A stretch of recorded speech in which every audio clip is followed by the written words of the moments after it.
नमस्कार, मैं श्यामगिरी। आज के कार्यक्रम में आप सभी दर्शकों का स्वागत है। बिहार में नीतीश ने बीजेपी को दिखाई ताकत। बिहार में नीतीश ने भाजपा को दिखाई अपनी ताकत। मंत्रिमंडल विस्तार का ले लिया फैसला और फैसला लेते ही भारतीय जनता पार्टी के अंदर हलचल तेज हो गई। क्यों?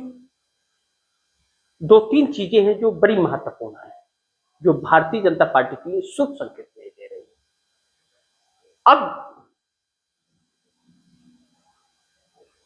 भारतीय जनता पार्टी ने जिस तरह से माहौल नीतीश कुमार को लेकर के बनाया, नीतीश कुमार ने बड़ी शांति मन से उत्तेजित नहीं हुए, बयानबाजी नहीं किया, उन्होंने मीडिया में नहीं चलाया, सब कुछ अंदर खाने खेल पलट दिया और कुछ नहीं किया। जिन नेताओं के दम पर फुदक रही थी भाजपा दिल्ली में, उन नेताओं को अपने पाले में कर लिया और जो भाजपा ने स्लीपर सेल अपना छोड़ रखा था उसको दरकिनार कर दिया। यानी कि संजय झा अलग थलग पड़ गए।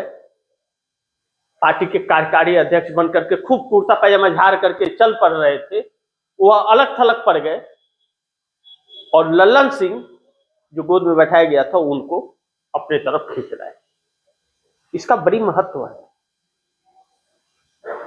लल्लन सिंह के हाथ में तो पार्टी कभी भी नहीं सौंपने वाले थे नीतीश कुमार। नीतीश जानते थे वह भाजपा का है, भाजपा उसी लिए तो भेजी है। नीतीश अपने बेटे को राजनीति में तो लाए नहीं है, लाएंगे इस बात की गारंटी अभी नहीं है। ऐसे में जो लल्लन सिंह के साथ कुछ लोग थे उधर और मोदी सोच रहे थे कि हमारे साथ हैं, वह खेल पलटते ही वह सब के सब आकर के नीतीश कुमार के पाले में आ गए। यानी कि 12 के 12 सांसद नीतीश कुमार के साथ आ गए। अब नीतीश को हटा करके जो अपना मुख्यमंत्री बनाने का प्रयास और कोशिश कर रही थी भारतीय जनता पार्टी, नीतीश कुमार के संपर्क में 18 विधायक कोई और आ गए। लेकिन एक खुशी की बात है और अच्छी बात है कि नीतीश कुमार विपक्ष को तोड़ना नहीं चाहते, वह चाहते हैं कि विपक्ष रहे। दुर्भाग्य है बिहार का कि भारतीय जनता पार्टी ने विपक्ष को जैसे खत्म कर दिया है। यह दुर्भाग्य है, ऐसा बिल्कुल नहीं होना चाहिए। लेकिन अगर संवैधानिक तौर पर अगर चुनाव होता तो भारतीय जनता पार्टी चुनाव हार जाती, विपक्ष की सरकार आ जाती, इस बात से इनकार नहीं कर सकते। लेकिन वैसा हुआ नहीं, खेल पलट गया।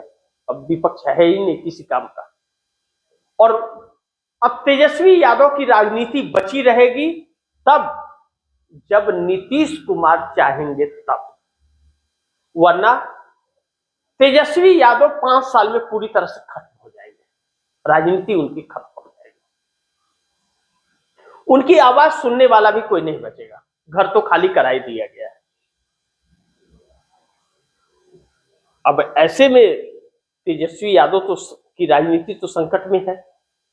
भाजपा ने एक सोची समझी रणनीति के तहत ये सब कुछ किया है। ब्यूरोक्रेसी का पूरा फायदा लाभ उठाया है। इस बात से इनकार नहीं कर सकते कि लैंड फॉर जॉब मामले में जो केस चल रहा है उसके तहत बार्गेनिंग भी किया गया है लालू प्रसाद यादव के परिवार के साथ। यह लोग जेल जाने से बचने के लिए भी कंप्रोमाइज किए हैं पूरा, जो वह परिणाम आया है। लेकिन परिस्थितियां बड़ी महत्वपूर्ण है। अब ऐसे में नीतीश कुमार ने भारतीय जनता पार्टी का मकसद पूरा नहीं होने दिया। जो आरजेडी को तोड़ करके भारतीय जनता पार्टी अपनी पूर्ण बहुमत की सत्ता बनानी चाहती थी, उस पर पानी फेर दिया नीतीश कुमार ने, टूटने से बचा दिया। अब नीतीश कुमार कैबिनेट विस्तार कर रहे हैं। नीतीश कुमार चाहते हैं कि विपक्ष भी रहे और आरजेडी भी रहे, तो नीतीश कुमार कैबिनेट विस्तार में आरजेडी को अपने साथ ले सकते हैं और भारतीय जनता पार्टी को अलविदा कह सकते हैं। इस तरह की बात कही जा रही है। लेकिन दूसरी तरफ चंद्रबाबू नायडू भी नीतीश कुमार से पूरे मिल चुके हैं अब, और यह बात कही जा रही है कि पूरी तरह से मिले हुए हैं। और चंद्रबाबू नायडू और नीतीश कुमार का कम्युनिकेशन बना हुआ है, लेकिन मौके की एक तलाश, ऐसा मौका जो इस सरकार को संभलने का मौका न मिले, क्योंकि शरद पवार जैसे लोग मोदी और अडानी की कठपुतली बनकर के इंडिया गठबंधन में स्लीपर सेल का काम कर रहे हैं। तो ऐसे में जो शरद पवार भी अडानी के साथ बार बार मिल रहे हैं, तो चंद्रबाबू नायडू और नीतीश कुमार के लिए को सोचने पर मजबूर कर दे रहा है, क्योंकि यह अगर जाएंगे मोदी को छोड़ करके तो इंडिया गठबंधन के भरोसे ही जाएंगे, इंडिया गठबंधन के कहने पे जाएंगे, नहीं तो क्यों छोड़े गठबंधन, सत्ता में तो है। अब चंद्रबाबू नायडू को मिल रहा है, नीतीश कुमार भी बार्गेनिंग करेंगे, भैया दोगे तो ठीक है, नहीं दोगे तो हम तो चले, हमारे पास में है, तो बिहार की सरकार गवाएंगे। तो ऐसे में मोदी सरकार बड़ी मुसीबत में घिरी हुई है, लेकिन इंडिया गठबंधन के अंदर सहमति न हो पाना और एकजुटता न हो पाना, और शरद पवार जैसे लोग जब रहेंगे, ऐसे लोगों के पास में अगर सांसद हैं और ऐसे लोग हैं जो बिकाऊ माल हैं और कभी भी बिकने को तैयार हैं, तब तो फिर मोदी सरकार का कोई क्या बिगाड़ सकता है। अगर आप बिगाड़ना भी चाहो, सरकार गिराना चाहो, और गठबंधन के लोग ही मोदी की सरकार को बरकरार रखना चाहते हैं, तो गिराओगे कैसे, आप किसके भरोसे गिराओगे बताओ। और जिस नीतीश नायडू को आप कुछ भी करें, वह कैसे जाए, उसके जाने के बाद तो और सरकार नहीं गिरी तो वो लोग तो जेल चले जाएंगे। तो जिस जेल से बचने के लिए साथ गए वही उनके हिस्से में पड़ा, तो फिर कैसे काम चलेगा। तो ऐसे में जरा यह लोग भी देख रहे हैं, क्योंकि कांग्रेस ने भी अब अपना रुख चेंज कर दिया है। जब यह देख लिया है कि यह सब एकजुट नहीं हो रहे और सब अपनी अपनी बीन बजा रहे हैं, तो कांग्रेस भी एकल चलो की राजनीति में निकल पड़ी है, और पूरे देश व्यापी कांग्रेसी आंदोलन भी कर रहे हैं, अपने रैलियों को, सभाओं को संबोधित करते हुए कर रहे हैं लोग, सवाल लोगों के मुद्दे को उठा रहे हैं, और ऐसे लोगों को पहचानने की बात भी कर रहे हैं कि ऐसे नेताओं को देश पहचाने, कि ऐसे नेताओं को जिसको वोट दे रही है वह वाकई में भाजपा के स्लीपर सेल है, जो सिर्फ पार्टी और गठबंधन बदल करके देश को गुमराह कर रहे हैं। ऐसे नेता जब तक रहेंगे देश गुलाम बना रहेगा ऐसे नफरतबाजियों का, इस बात से इनकार नहीं कर सकते।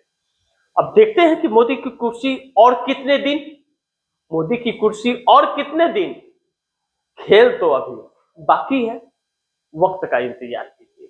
नीतीश नायडू की जुगलबंदी एनडीए गठबंधन में कितने दिन रहेगी, यह देखना बड़ी महत्वपूर्ण होगा, लेकिन बिहार से ही सारा खेल पलटने वाला है, इस बात से इनकार नहीं कर सकते।